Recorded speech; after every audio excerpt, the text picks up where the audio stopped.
Your average income for a residential appraiser, How much? if you had to guess. I'm going to say about one.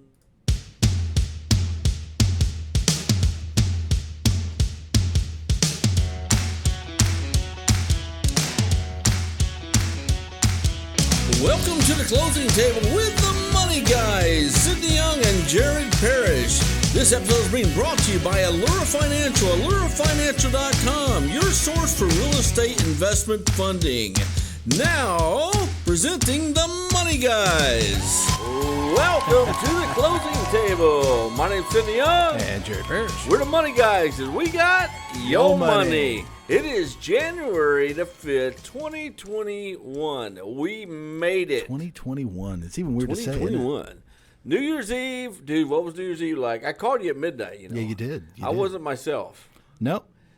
I was a You little were drunk. happy. You were very happy. I was pretty drunk, man. I don't normally drink that much, so it was like... I normally do, so it works out. you understood the communication. Oh, man, that was a language I Dad, could I understand. fucking love you, man. But what the good thing is 2020 is already out, and we are full swing into 2021. Holy smoke, man. Yesterday was the first official work day of 2021, and I did not eat till, 3 o'clock in the afternoon, something like that. It was like crazy. Mm-hmm. We had everyone here in the office. The office was packed, and it was flowing, man. We were rocking and rolling, man. We had everyone going at it.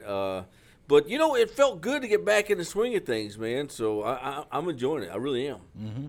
So am I. I mean, out with the old, in with the new. Dude, Out with the old, in with the nude. put some clothes on. Right? Hey, Well, today... hello, boys. Oh, I forgot he's sound effects. Yeah, that's my Today's job now. show is... What are we going to talk about today, Jared? So, with a new year, new times, a lot of people are looking at new careers. Oh. Now, we've talked to a lot of people that are like, "Oh, Are we partying here? Is this like you're going to do it live that's on it. air? Yep, I'm going to be an actor. It's either that or proctologist, so I picked acting. I figured that'd be better. Yeah, a bunch of assholes in other jobs. We already deal with a lot of assholes. So, but no, a lot of people are. We've heard from people saying that they want to get into real estate. Like, Yeah. oh man, I want to get into real estate. And every time someone says they want to get into real estate, the first thing to do is they want to go out and get the real estate agent. Yeah, I license. don't understand that. People think you have to be a realtor to be in real estate. Yeah, and they couldn't be any more wrong. Oh, my God. That is hugely So wrong. what I want to talk about today was these are jobs within real estate, because right now, even though it's a down economy and things are changing, there is a lot of opportunity within real estate. And here's another thing. To get into real estate, guess how much money it costs you? Zero. Yes, you can actually buy a home without using any money. You can. We've done it. Depending on what job they want to get, sometimes it costs money, sometimes you got to get licensed. But we're going to talk about a number of those things. But let's real quick. You got any New Year's resolutions? I do. This year, we're going to triple our business, and we're going to buy more houses this year. Yep. That's my prediction. I had a really good friend of mine, Michael Aiken, and this is years ago. We worked together. He says, "You know what? I'm actually going to set a New Year's resolution that I know I can stick to." I said, "Oh yeah, what's that?" He goes, "My New Year's resolution is to drink more alcohol." That's a funny one. Let me laugh. Okay. Yeah, let's get the. Incorporate some fake laughter now. Here we go.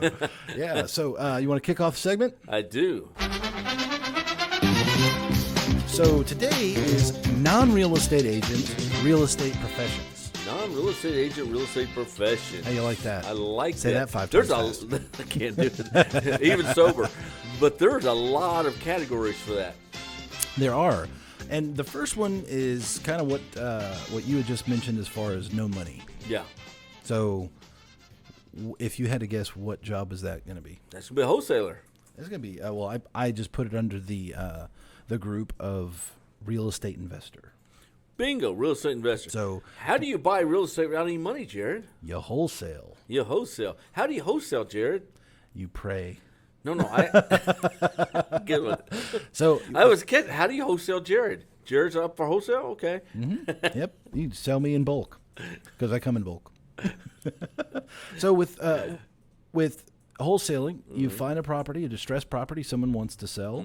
You negotiate the proper buy price, proper sell price from them, and then you market that out to your other real estate investors that are going to have money to purchase it. You mark it up 5, 10, 20 grand, whatever you can work. You do a double closing, and you make the difference. You were able to buy, sell property with no money. You have care, control, and custody of that property while you got under contract. Wholesaling is something you just wake up one day, I'm going to go wholesale today. It takes some training. Today, everyone is very fortunate. You have YouTube. You do. You can train yourself. We're on YouTube. Some people may be watching this on YouTube. We may be wearing training pants right now. Which reminds me, make sure you like and subscribe. To Training Pants? With Training Pants. Oh. No. Like and subscribe our show. So this way you get notifications every time that we're on. Hey, because we got listeners, viewers, what it's called, from around the freaking world. All over the place. I think we can actually go to France for free almost. Yeah, that one person that listens to us out there. You got to get at least 2 couches, right? Probably a 13-year-old over there. Who knows?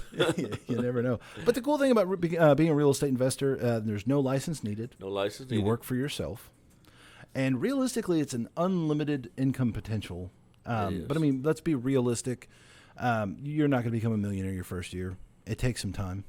But learning process. A little interesting fact about wholesaling and flipping properties and being, working for yourself as a real estate investor. We've got a number of celebrities that, after making millions, they got into real estate investment and it even parlayed those millions and even more.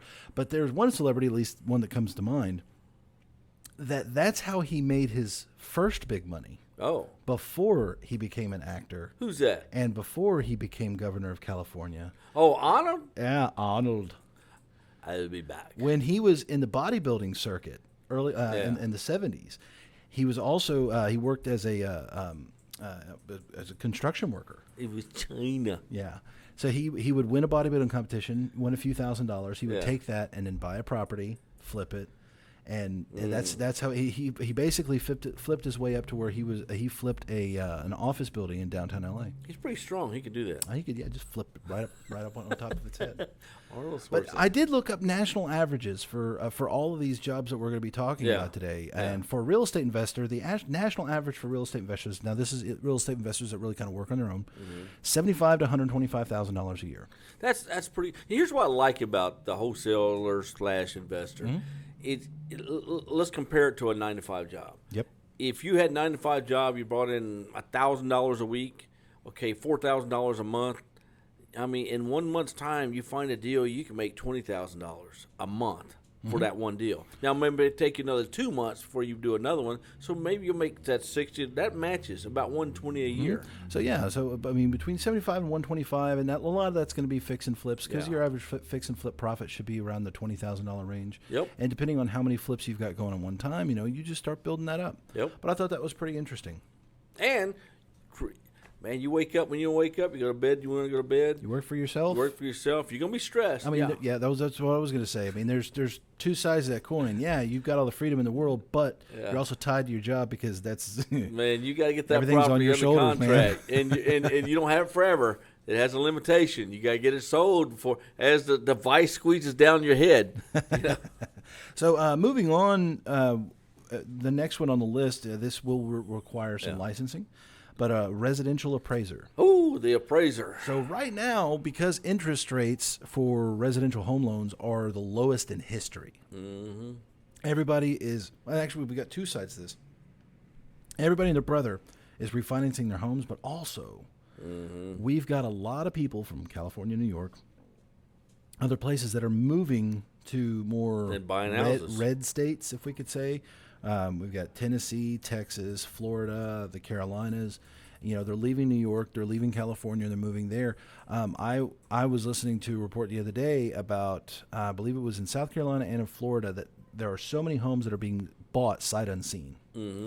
But you still require an appraisal.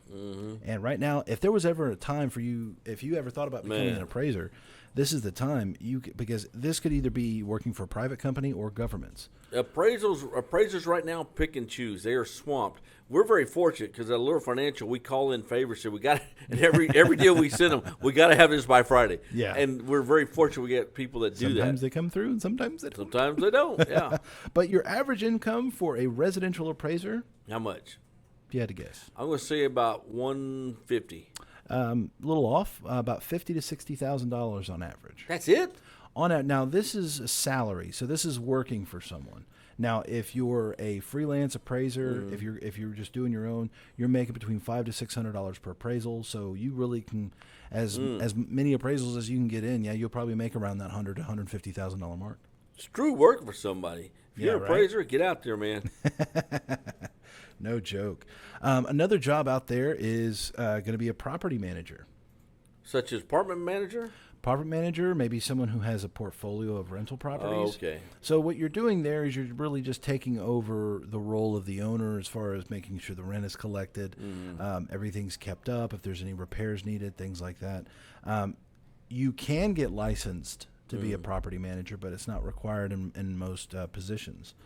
And the average income there ranges quite a bit, depending on the size of the property that you're managing, what you're managing. But the income there, now this is all salaries, is ranging from $40,000 up to $130,000 a year. Wow, that's pretty good. I thought that was pretty good. Wow, okay. You know, my girlfriend's a property manager. She manages this property. Yeah. Me. Don't pay that much, though. She's got the deed, huh? Don't pay that much. All right, which leads us to... It is time for one of our defunct, and we put the D in defunct, commercial. We'll be right back. Don't go away. Why are women so happy about new Tickle antiperspirant? Is it because Tickle is the first roll-on with a big, wide ball? Is it because Tickle comes in 4 fresh fragrances? Or is it because Tickle helps keep you dry all day? Make yourself happy. Staying drier is nicer with a little Tickle.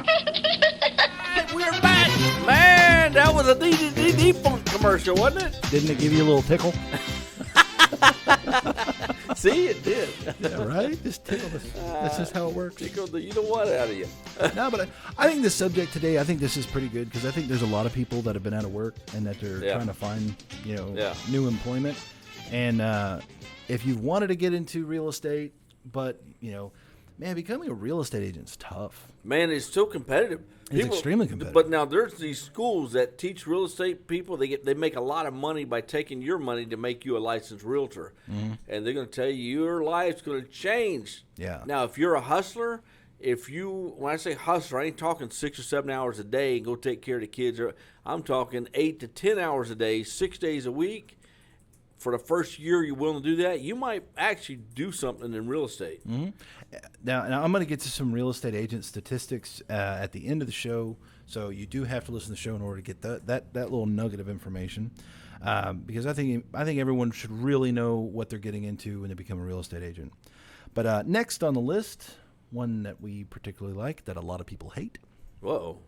Foreclosure specialist. I gotta go ahead because I got questions on this one. Find your sound effect. Everyone hates the F word. What is a foreclosure specialist? So a foreclosure specialist is going to work for a bank or a lender. Okay. Now they have to make sure that all the documentation is correct, because foreclosure, this is going to court. The judge is going to have to sign off on this. So they make sure they have to have all their ducks in a row before they go. Does this require legal training? Legal training, but it's going to be on the job training. Oh, what qualifications do you need to be that? Every bank is going to be different. Every lender is Really? going to be different. Yeah, but they're going to have to be very organized and detail oriented. So it may Sounds to not, me like a lot of reading. I usually wait for a there's movie. going to be tons of reading in that. So if you're a little dyslexic like I am, then maybe it may not be the best deal. But one thing with becoming a foreclosure specialist, this isn't something you're just going to walk into. You could start working for a bank or a lender and then work your way up to becoming a foreclosure specialist with an average income. How much? $80,000 No a year. freaking way. So that's not a bad. To read legal documents all day? Well, make sure preparing said legal documents. Yeah, but all you do is check out one address, put another one in. I know, but it is what it is, my friend. ProDocs. Anyway. Which you will be working for the next person on the list. The lawyer. The real estate attorney. Oh, boy. I'm going to keep my mouth shut on this one. Yeah. We have opinions. We all on have these. opinions on lawyers. We've seen good ones, and we've seen very, very bad ones. And we've seen some that just try to figure out how much of their money you have in your bank account. Which, get your money out Yeah, of it. they see a good deal coming up, and they're just like. So with a real estate attorney, obviously you're going to need a law degree. Mm-hmm. Okay, but this is going to be a position where you're going to typically work either for a lender or, more often than not, a title company. Yeah. So, but would you like to know? I'm the going to average say salary? about 175. As far as Google's concerned, they believe that the average income for a real estate attorney is now salaried. This is not working independently. Oh. This is working for a company. Yeah. $110,000 to $150,000. Dude, we know real estate attorneys that are making over $500,000 a year. Yeah, but I they won't work even for say his themselves. name. Yeah, he works for himself. Yeah. Yeah, a little different, Yeah. different. And a lot of people are taking jobs working for other people. Yeah. So that's kind of understandable. But still, $150 a year. Hey, dude, that's pretty good. Yeah, it's not a bad income. Now, one that we have to deal with on a daily basis, escrow officer. Oh, good and bad about those. Good and bad. We've got some good ones, and we've got Yes. some bad ones. We got some that I was really impressed with because they dealt very professionally. They dealt more professional with a difficult client than I did, and I thought I was professional. I wasn't. Yeah. I turned ghetto on it, and I shouldn't have. Now, for people listening, an escrow officer does not require a degree, and it does not require licensing. Right. This is going to be on-the-job training. So that, once again, you're not just going to walk into it. This is going to be something you're going to have to build up to. But you can get a job with a title company, and you work your way up to an escrow officer if that's your goal. And most escrow officers stay long-term in those positions. Oh, yeah. Yeah. So- I mean, fairly low turnover rate. Yeah. A lot of paperwork. Yeah. A lot of attention to detail. A lot of stress. Yeah. The clients want to close like yesterday, and it's your fault they can't close. Now, what does an escrow officer do, Sydney? Oh God! They open title. They coordinate the. They're the transaction coordinator in sense. They coordinate the surveys going out. They coordinate the invoices. They coordinate everything. The everything on the deal. In order to get that deal to closing, this is one of the crucial people involved to make sure it closes. They're the middle party. Yeah. And they do play an important role because let's say, for instance, you agreed you were going to sell me your house. Yeah. Okay. Now, I cut you a check. You give me the key. Mm-hmm. We sign right here. It's sold. Yep. Check bounces. You piece of shit. Exactly. Now, closing in a title company, they're not going to take a personal check. So the title company is that middleman. Third party neutral environment. They're going to make everything sure. Or coordinates once through. again, what if I wrote you a check, and the check cleared, but then I found out that there was an additional $100,000 in liens on the property. That's where the Then title you screwed company's at me. fault. No. Well, if it was just between you and I, then Oh, yeah, right. Yeah, so See, the title company does all that research. Title company does all your title clearing. They make sure you have a clear title, but they have errors and omissions insurance in case something what he just described took place. Well, then the title company is going to be at fault, not Jared, the person that sold to me that. Yeah, and you know who used to work for a title company? Who's that? Oh, really? Yep, go ahead and Our wait, team. processor. She's not She's listening. busy, Oh, there so. she goes. Okay. Oh. So, but yeah, now the average income for an escrow officer, 65. $50,000 to $70,000 a year. that's So a shame. that's actually, I mean, considering that it's going to be a very stable job, someplace you could work at long term, good benefits typically. That would be a good job for a lot of people if Yeah. they wanted to get into real estate. Yeah. Next one on our list, property surveyor. Oh, these are the guys that the so-called title company tells you 2 days for a closing, you got to have a survey. And you Yeah, go, we come across that a didn't lot. this like get notified like 2 weeks ago when we opened title, we should have a survey, not 2 days for a closing? Yeah, that's one of those things where we're waiting on we're waiting to get the closing done, and then all of a sudden, they're like, do you have a survey? And then we're like, No, we don't. Okay, and with that issue, let's talk about that. If you're doing a deal at the last minute, title company says, do you have a survey? There's a way to find a survey. Tell them, Jared. call the title company who closed on the property beforehand. There you go. Mm-hmm. If they tell you go screw off, guess what? Takes a week to get a survey. Yeah. Now, I mean, if you can find the title company that closed on the property on the last purchase, they should still have it on file. But I mean, if you're buying a house from someone who bought the home in 1958, Yeah, how old a survey do they use? they want the surveys to be less than 10 years old. That's kind of important. Yeah, we just had one this week, and the survey was too old. Yep. So, 1993. More Good than 10 news years. is we reach into our title attorney stack, our favorite buddy David, and he's got us a survey. Yep. So a David surveyor. over at Superior Abstract and Title. We In want to give you a little Dallas. salute. Woo! He Thanks, saved sir. our asses so many times on deals. Yes. Now, in order to be a property surveyor, this is going to require a little bit more education. Yeah, you got to learn where to put that stick in the ground. I mean, you got to go to college to know where to put your stick. You do? So you do. This will require an associate's degree from a 4-year college. You're serious? Yep. And you're actually going to need To be a surveyor? Yeah, and you're going to need to do an apprenticeship. You put the stick right there because that little machine says so. Yeah, but you need to know where to put your stick. I know where to put my stick. I have a girlfriend. All right. This is your favorite part? Hey, it is time. Yeah, let's go to break down. Time for another defunct commercial. We're right back. Don't go away. See you at Bennigan's. We need this now. Now? Tonight. Like tonight? Like yesterday? When you need to Not tomorrow? escape from the everyday, Tonight. escape to Bennigan's. This man needs help. Escape to the people who help you unwind. Can I help you, Jack? All the help I can get. Escape to the kind of food How's our that friend here? leaves the everyday far behind. Only Bennigan's is your escape from the everyday. All right, now wasn't that a great defunct commercial? One of these days, we're going to have a non-defunct commercial. We are. We're working on that. We're working working very hard on that. We are. Diligently. Diligently. I'm Diligently. going to look that word up. But we're Yeah. looking. I looked it up beforehand. We're talking about real estate careers involving real estate, right? Mm-hmm. Cool. What are some more? Well, let's see. Let's see if you can come up with one. Oh, I've got several. One is going to be your guy. Everyone has a guy. Oh, everyone's got a guy when something goes wrong. Yeah, seriously, who's the guy you call when you need you need a deal? Okay, is it your investor? Is it your real estate group? And that's another thing. I'm telling you, if you want to find your so-called connections, because connections in real estate are huge. Prior to COVID, there was so many real estate meetings out there. I don't care what major city you lived in. There was one nightly if you could go to them nightly. Yeah. And tons of connections. And you sometimes see the same people, the same thing, but tons of connections to go to.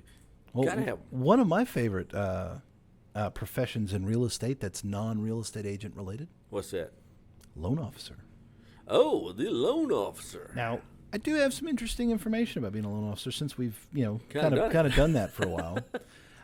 For those of you who are not interested in going to school and getting licensed for anything, you still can become a loan officer. And you become a private loan officer. You don't need a license for that. Or if you're wanting to do just residential retail loans for residential home loans, Get your MLS. or you can actually go to work for a bank. You Yep. can work for Wells right. Fargo, Bank of Yep. America, Chase. Don't need a anybody does. license. No, as long as you're working under them, you can. And I would suggest anyone who's really wanted to become a loan officer is you can get started there. We're a bank, aren't we? Nah, we're a broker. I We're would love to be a bank. we are broker because we are broker. Broker nil. No, but you can start at a bank, get your feet wet, get familiarized with the process, and then once you know, hey, yeah, I can really do this, then you can go get your license, work for a broker, and then make some good chingling, get a little.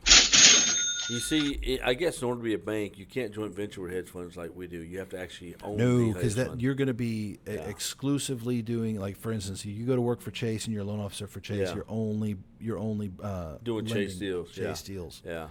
Yeah. So, well, but I'm telling you, the loan officer business is good. And if you want to learn about real estate, this is like the trenches, man. Because you get to where when you're being pitched a deal, man, you're sniffing. It's not bad. But every deal that you get pitched, you almost sniff it like, okay, what kind of bullshit you going with now? Even though it's a legitimate deal, because you're waiting for something that does not make sense in that deal, Yep, typically. and because you don't have your time wasted. Because A guy calls you up, man. You've heard the speech a million times. Mm-hmm. Man, I'm buying this property, $100,000. Oh, great, man. What's it worth? And then you have the pause. Oh, between $100 and $6 million. Well, between $100 and $6 million. Okay, there's a pretty big gap. It means he don't have a fucking clue. No. And I mean, and that's where if you're wanting to become a real estate investor, my hat's off to you. Work within the industry for someone, get your feet wet, understand the business, and then jump in feet first and go into it. But remember this, as a real estate investor, as a realtor, as anything in real estate, the number one piece of information you need about any real estate deal ever, what is it worth? Yep. And when somebody asks you that question, you should know it just like that. Yeah, in this instance, what you don't know can hurt you. Yeah, because it's insane. Mm-hmm. I felt guilty. We're doing so many deals. I get deals confused. I'm just old. Yeah. And someone asked me earlier, well, what's the ARV on this? And I sent the wrong ARV because I was on the wrong deal in my head. Yep. Now for the bonus information. All right. So, Bob, what's mine? Door number 3. We talked about becoming a real estate agent. Now, a lot of people think, no, I'm gonna become a real estate agent. I'm gonna get my license, and next thing you know, I'm gonna be riding around in a Bentley. Less than 10% of real estate agents make over $200,000 a year. He's got a Bentley. Just FYI. Little model car, but still. Hey, this has been the Closing Table with the Money Guys. Tune in as we do another show later on this week. My name's Sidney Young. And Jared Parrish. We got Yo Money.